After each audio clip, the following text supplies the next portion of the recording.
What's going on, everybody? Welcome back to the Turn the Jets podcast. I'm your host, Will Parkinson, at WillPod11 on Twitter, Instagram, and TikTok. TOJ Talks, all 32. Everyone knows the deal by now. OTA starting up today, so we'll get some Justin Fields counting stats, and everyone can freak the fuck out for no reason. No better person amid some Knicks playoff run coming off the Subway Series. Got some football and everything like that. Dan Graca, obviously Jets pre and post, as well as the Dan Graca show on ESPN New York. Dan, how are we doing today? Will, always good to be with you, man. It's been a minute. How's things? Good, man. We were just talking a little bit before. Apparently, my team won their World Series, according to my mentions this weekend, and Subway Series, Knicks, a lot going on. It's actually nice for the first time. I have 72 holes of golf planned and 100 beers to drink this weekend. So, things aren't too bad.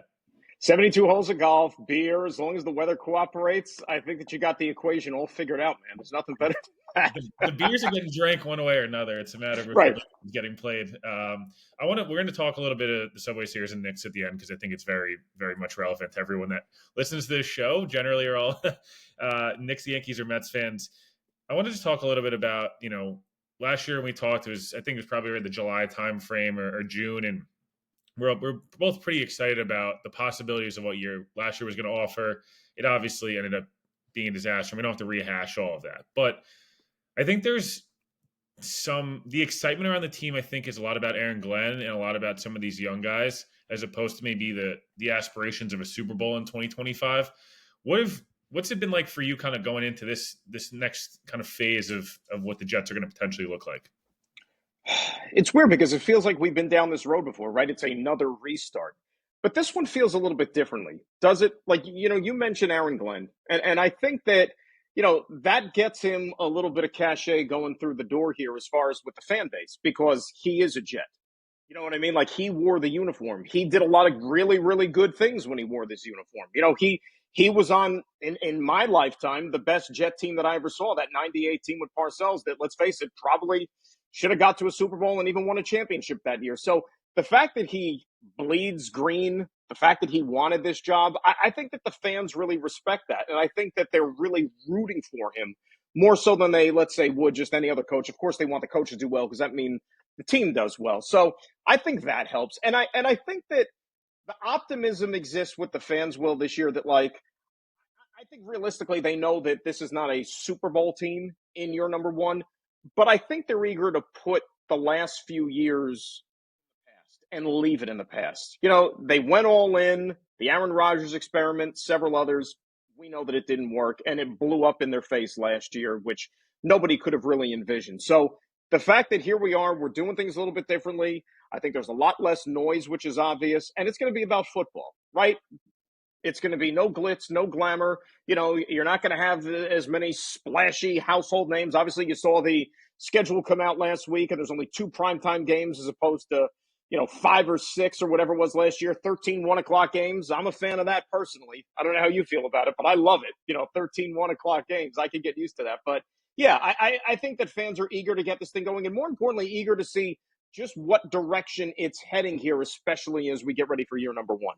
Yeah, I was going to say, I think, sleep schedule wise, I'm sure, for you, it's a little easier with the 1 o'clock games and for myself coming back from the stadium to Long Island, the Monday night games getting home at 3 a.m. Well, they're fun while you're there. If they win, it's not so fun the next morning.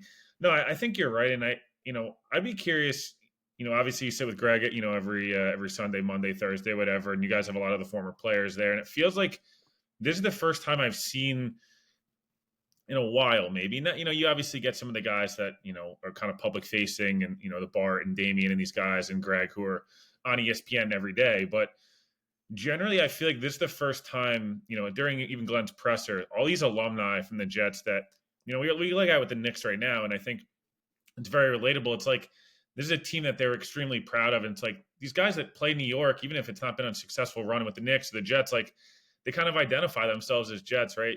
Talk about Woody and Bart and these other guys on ESPN that like they won titles elsewhere. They never won it here. Revis won a title in New England. He hates the Patriots. Like he talks about the Jets and these different guys. Do you think that's going to play into it as well? Like just Glenn being around and he's got all these former players on the staff that, whether it's the Aaron Currys who are, draft bust in Seattle, but end up being a good coach in Pittsburgh, or Dre Bly as a corners coach, winning Super Bowls with the Rams back in the day. Like, don't you feel like that's just a different? There's just such a different mentality around the team. You mentioned it's like about football now. We haven't heard the drama stories. The only drama was Rodgers and Thomas Morstead complaining about the way they were released. But like at the end of the day, I'm sorry, it's probably more salty than it is actual with the way the Jets went about it. Yeah, I mean, I would agree with you. And look, we're not privy to all the stuff that happens behind the scenes as far as the how players get cut and those type of conversations, unless a player wants to air their dirty laundry, like Rodgers did, of course, on the McAfee show, which look, he's entitled to, and Thomas Morstead, I think the world of. I mean, as a person, and obviously he was a really really good punter for the Jets, for the time he was here, but you can also understand the organization wanting to get a little bit younger and maybe see if they have something long term in the building, but. I think you hit it on the head when you talked about those former players that were at the press conference, which seems like it was ages ago now, back in January.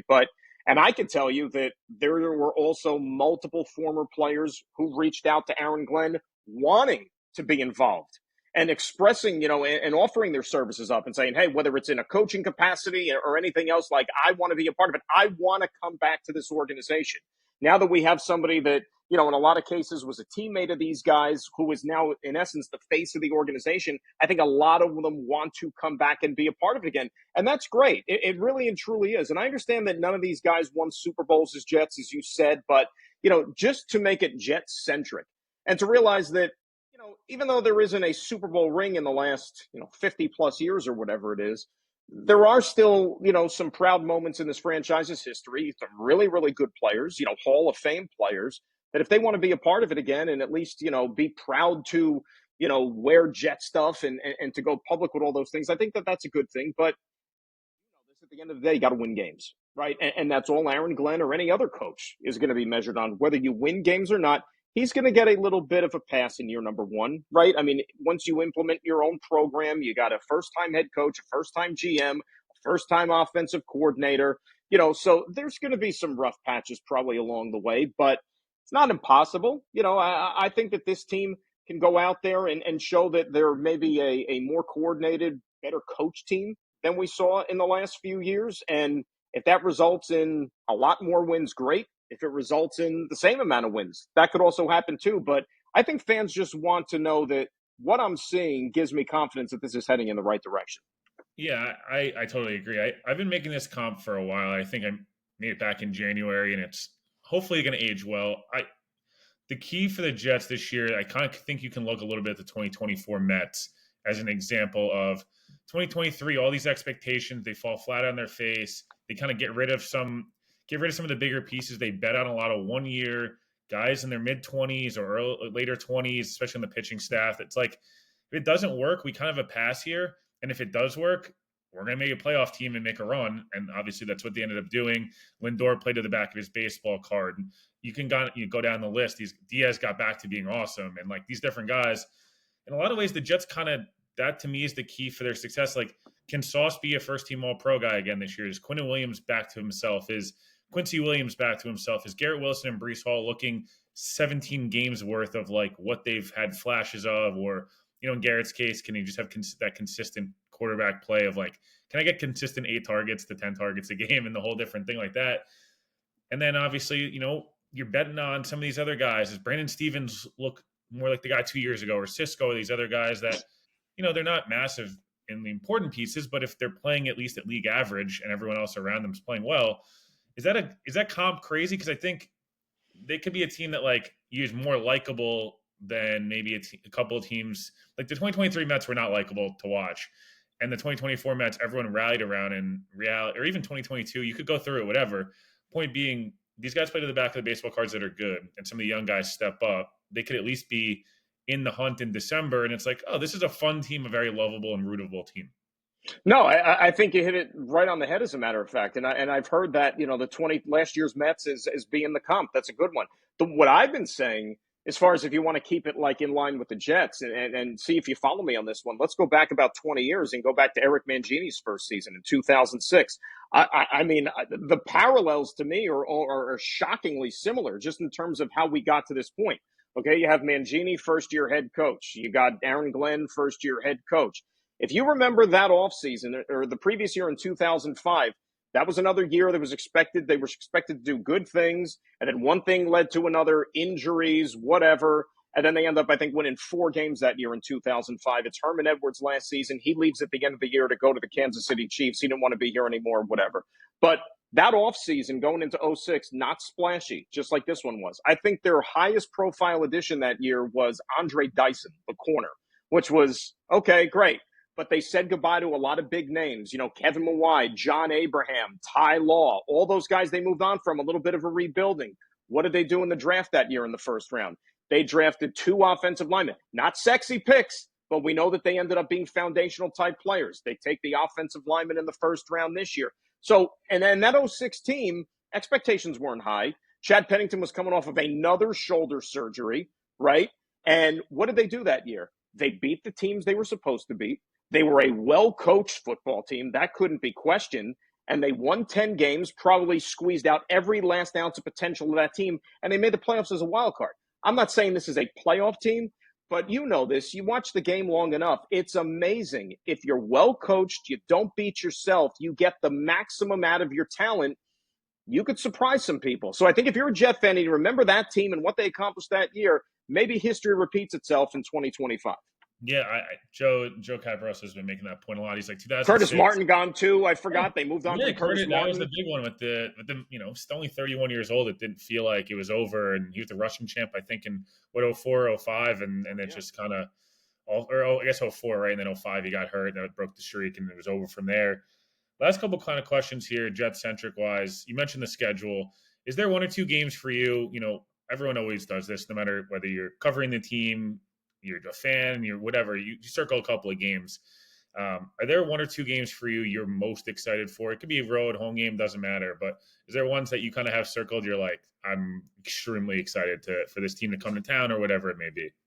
Well, as I'm looking at it here, just because I haven't, even come close to committing it to memory yet. Obviously, look, you're excited opening day always, and the fact that it's the Steelers, and I still believe, and what are we doing this on May the 20th here on Tuesday? As of now, Rodgers hasn't made up his mind, but I still think he's going to be a Steelers quarterback. So obviously the storyline there with him going up against Justin Fields, Fields' old team, I think that's pretty exciting.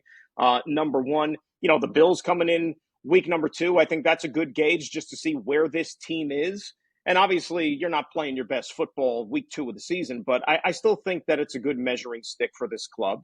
And then, as you move forward through the season, you obviously want to chalk off the games that you're expected to win. And, this year you look at both of those Patriot games, not only because they're a division opponent, but look, everybody and their mother is jumping on the Patriots bandwagon because, Mike Vrabel's there.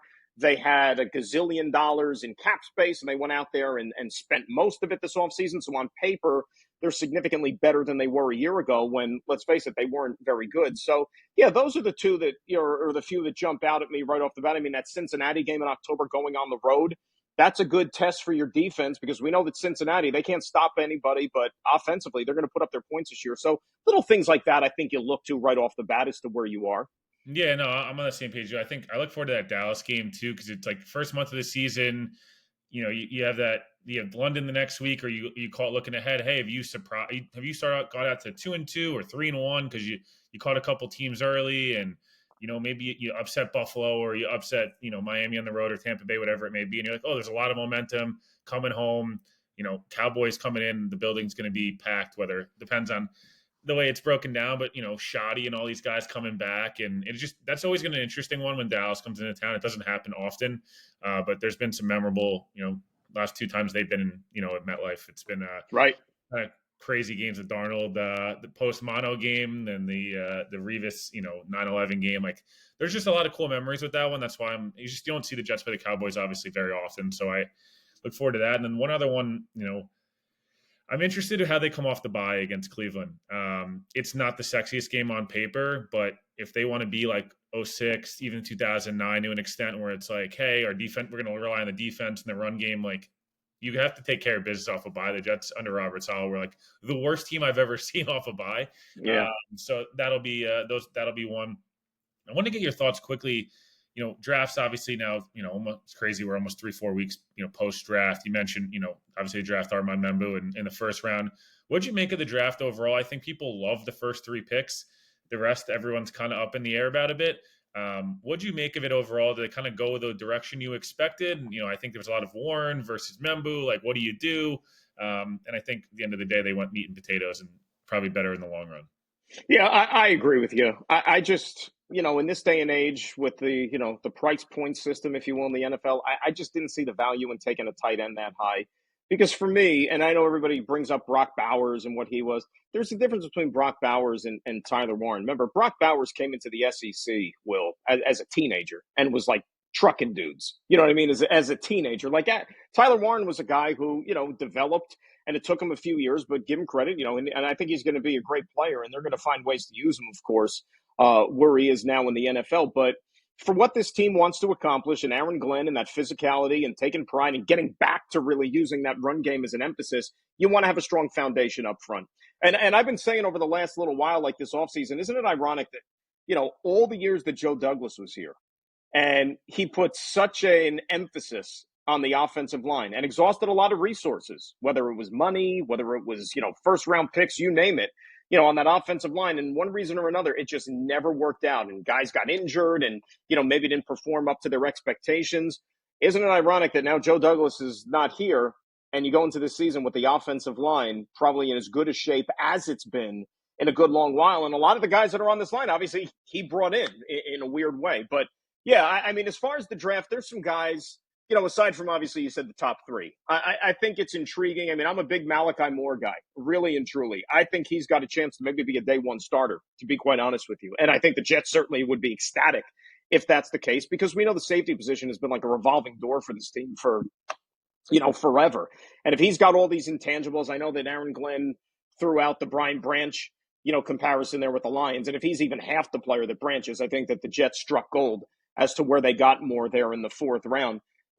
Arian Smith is a wild card. If he can catch the football, which I read somewhere is pretty important for a wide receiver, or if the coaching staff and Tanner Engstrom could, be inventive enough to just find ways, even get him in the backfield, whether it's jet sweeps or stuff like that, just get the ball in his hands, let his speed do the rest. That's a valuable playmaker potentially on offense because, this, look at the depth chart at wide receiver. I mean, there are going to be snaps. There's going to be playing time available. So who better than it to be a guy who you drafted, you brought him into the program, and for him to go out there and be a big-time contributor for you, I think that would be great. Yeah, no, like I think the Malachi Moore and Azaria Thomas to an extent as well. Both these guys are not afraid to get in your face a little bit. Malachi Moore is turn on every Iron Bowl for the last 4 years and see what he did against Auburn. And it's I try not to put too much stock into this. I think maybe this is like the former player in me that like gets really excited about guys who talk a lot of shit and are like it's not always just about like, who looks good getting off the bus, because the Jets have had those teams before and we've all, look, the Jets have all these huge dudes, and that's great. But if you get pushed around, it doesn't matter. And I think for far too long, there hasn't been a toughness about this team week in, week out that it's always been frustrating, whether it's the Zach Wilson era where it was like he'd get demolished. Mike White was getting just like, I always think that Buffalo game 2021, I guess, at home, they got destroyed. But like Mike White I haven't seen a quarterback get hit like that in a long time. No one cared. Just like, he's wiping himself up off the turf. Last year, it started to change a little bit early in the year. Simpson was one of the first guys to kind of come back and be like, no, you're not going to touch my quarterback. I like to see some of that on defense, too. Too many times last year, I felt like they got pushed around a little bit, and there wasn't this toughness to them. And I don't know if it was just Mosley and Carter and these guys being hurt, but I don't know, a guy like Moore, like he's just not going to take that shit. And I like that about those type of guys. If you start under Nick Saban as a freshman, I think there's reason to be quite optimistic. No, you're right about that. And yeah, that was missing a little bit last year. I mean, there was a lot of things missing last year, and that's why they had the season that they did. And look, it's up to the guys. And look, the head coach, I mean, you heard him from his introductory press conference. I mean, he went up there at the podium and he told you exactly how this team is going to play. It kind of right through it. Exactly. And it's like, it reminded me a little bit of, you think about Rex Ryan's press conference. Right? You take a swing at one of ours, we'll take a swing at two of yours, things like that, talking tough. And those Jets teams, at least the first couple of years under Rex, they played like it. You know what I mean? They walked into town like the bullies and said, this ain't the same old Jets. And I think that there is going to be a little bit of an element to that football team this year because Look, we've seen Aaron Glenn. We saw him on Hard Knocks with the Lions behind closed doors in the meeting rooms. He might have been, 5'8", 5'9" as a corner on the field, but he didn't play that way. No. And certainly the way he coaches his players and talks to his players, he didn't coach that way either. So I think that some of that demeanor is going to be instilled in this football team. And I think every Jet fan in the world is probably very receptive to that, and they can't wait to see that translate on the football field, right? Yeah, no, I totally agree. Like you said, I think it's just gonna be it's gotta go organizationally. Got to like be top down. It's got to be a like we. I want the Jets this year more than anything to be a team that everyone hates playing. Those Yep. first 2 years with the Lions under Dan Campbell and Aaron Glenn, like they weren't playoff teams, and they won a ton of games at the end. They obviously crushed a lot of Jets fans' dreams in 2022. We were all there for that. Whatever, the game is extremely frustrating. But point They being, win the like, game if Mike White isn't hurt. yeah, of course. Yeah. But but like the point being that Lions team had nothing to really play for at the end, and they knocked the Jets off. Then they, at the end of the year, they knock not that they did not the Jets weren't winning Super Bowl. The point being, like, they threw a wrench in the Jets playoff hopes there. Then they go to Green Bay last. They had nothing to play for. They were eliminated. They ended Aaron Rodgers, Packers career, and quite funny. Aaron Glenn has now ended Aaron Rodgers in Green Bay and with the Jets. It's funny how that happens, isn't it? Yeah, life has a funny way of man, working itself that way. I want to kind of hit on two things here, and just one Knicks and one Subway Series point, before we wrap. In terms of, I guess we'll finish with the Knicks. I'll touch the Subway Series first because it's obviously less important than a Eastern Conference Finals. Two questions / points for you, I guess. One, this is obviously, we talk so much about just like there's just a little bit of a renaissance of, and I think the Knicks run has kind of shown this, where like it's okay to be excited when teams win playoff series and win games. Like, I don't know where it became uncool to celebrate a win or for players to try and get excited about stuff. Like, there was the Twitter police was out over Devin Williams getting excited about striking a guy out in a big spot in the 11th inning. Like, fuck off, man. Like that is right. such an awesome thing. I want guys to care. Did you think it was, I thought it personally was awesome this weekend that people complain about the booing and the whole thing. I thought it was cool that a series mattered for once. And it was like, in the long run, does it matter? No, but I think it's cool. The building's packed. The players are excited. The managers are managing. Like, these games matter. What'd you make of the Subway Series overall? And I guess just the nonsense around Juan Soto. No, I think breath of fresh air. Because I'm one of those, only because I'm old enough to remember when interleague play started back in 1997 and the hype and the anticipation around it then. And I've been under the belief that over the last several years, to me, interleague play has gotten stale. Now, I know that thanks to Rob Manfred, we have interleague play every single day, the way baseball is. But, I grew up when you only played the teams in your league. And when I developed a love of baseball, and that's why the World Series was so special, because you never saw these teams play each other during the season. And the All-Star game, even, for example. You never saw these guys on the field at the same time against one another. But no, I think it added some life into it, right? Because obviously the Mets going to Yankee Stadium, that's going to be the more high-profile series of the two this year because it's Soto going back to the Bronx, even though he was only there for 1 year. And I kind of, joke around a little bit, with Yankee fans and whatnot who feel like that, they're so scorned because he left. It's like, guys, he spent more time in a San Diego Padres uniform than he did as a Yankee uniform. It's not like this is, Aaron Judge who left as a free agent to go sign with the Mets, like a career Yankee or anything. But no, I think it added some buzz to the situation. Let's face it. I mean, Yankees came damn close to sweeping that series. Mets were fortunate to even get that one on Saturday, with the way that they're hitting with runners in scoring position, the way they're throwing the ball all over the yard. I mean, if not for Brett Beatty, thank God, at third base, he doesn't make all those plays, Mets probably get swept. But no. Yeah, I'm sure you didn't think you were ever going to be saying that. He's a guy that when, they sent him down early this year, I'm like, okay, good. Goodbye. That's good. Enjoy the minors. He might be a 4A guy. I hate it's the worst thing in sports. Right. He might be a 4A guy, but here's the bottom line. If Vientos is not going to hit like he hit last year, then you can't justify putting him at third base every day because he's a liability there. So Beatty, I'll put up with the bat or lack thereof. I know that he's been streaky and he's hit a few out of the yard in the last couple of weeks, but the glove plays right now. But look, Soto's going through this. We've seen, and it's weird because it's not like he's coming from out of New York into New York. Like, he was a Yankee last year, so he knows what the city's all about. But Mike Piazza's first, couple of months as a Met were miserable.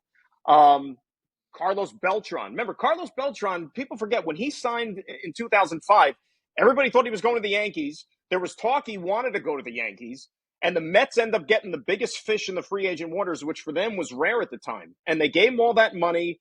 And his first year as a Met in '05 left a lot to be desired. I think he batted 260 something. He had 19 homers, maybe 70 something RBIs. This was not the guy who was Babe Ruth in the playoffs helping the Astros get to the World Series the previous October.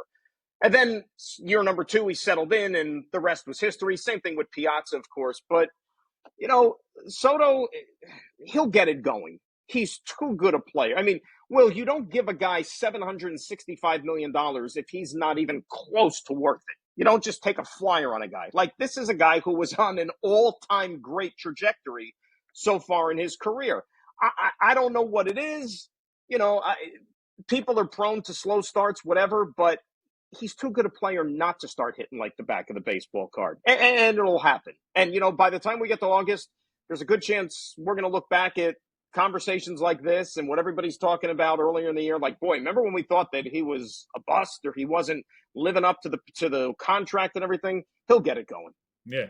No, you nailed it. He Beltran his first year, 266, 16 homers next year, 8 WAR and 275, 40 bombs. So no, I think Soto not just have to keep winning because otherwise, then once he starts hitting, everything will kind of continue.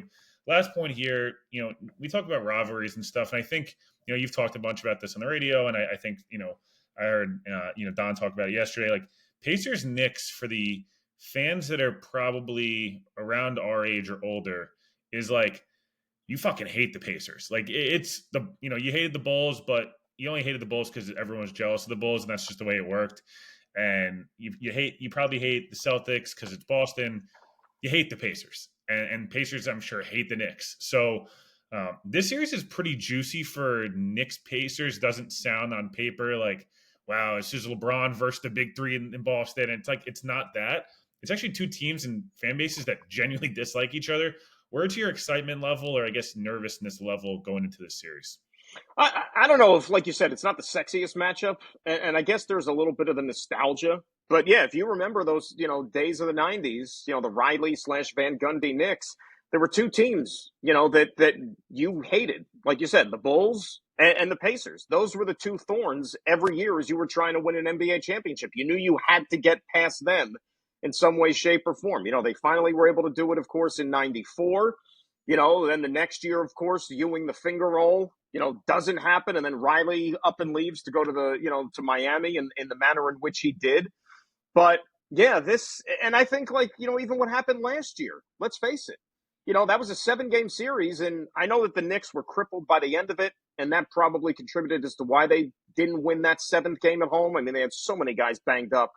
But this is as good a chance as you could possibly ask for, not to just get to the NBA Finals, but to win a championship. Let's face it, there's 4 teams still standing. Knicks have a pretty darn good shot to win the whole thing here. Forget about home court advantage and all that other stuff. So I think it would kind of be, a little bit appropriate that if they're able to avenge last year's playoff defeat by getting them back this time around, Knicks are as healthy, knock on wood, as they're ever going to be. And so much for all the minutes police with Tom Thibodeau, right? Running his guys into the ground. Seriously, right? Because they're in as good a shape as anybody. And you had teams like the Clippers and the Philadelphia 76ers, load management to a T. Basically, they wrote the book on it. Where are they? And how did they work out, come postseason time? Philly was a disaster. But, yeah, this has a chance to be a lot of fun. Look, I don't think if you're a Knicks fan, don't count your chickens just yet. This Pacers team is good. They're one of the top offensive teams in the NBA. They go 10, 11 deep, so they're going to have fresh legs. This is not going to be easy in any way, shape, or form. But can the Knicks beat them? Yeah, they can. But right now, you can even make the case that this might be more of a challenge than even the Boston Celtics were in round 2. Yeah, I don't think the Pacers are going to beat themselves. That's the difference. And they're going to play – they're not going to play stupid basketball.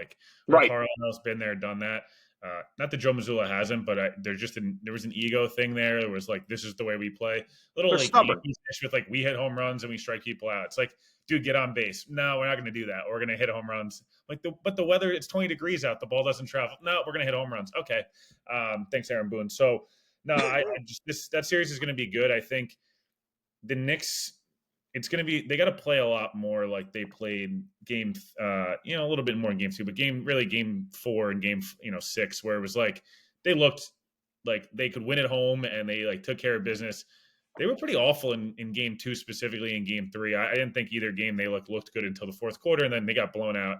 Obviously in 3 and 3 and 5. So like they got to play a little more consistent through 4 quarters. It can't be these slow starts and hey, we're down 28-14. Like that's what happened in game 7 last year. I know Brunson got hurt in the whole thing, but like Indiana made a ton of threes and it was over.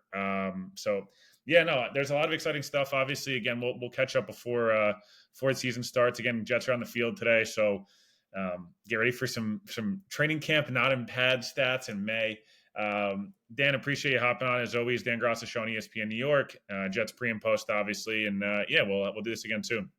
Absolutely, Will. Always a pleasure, my man, and we'll do it again.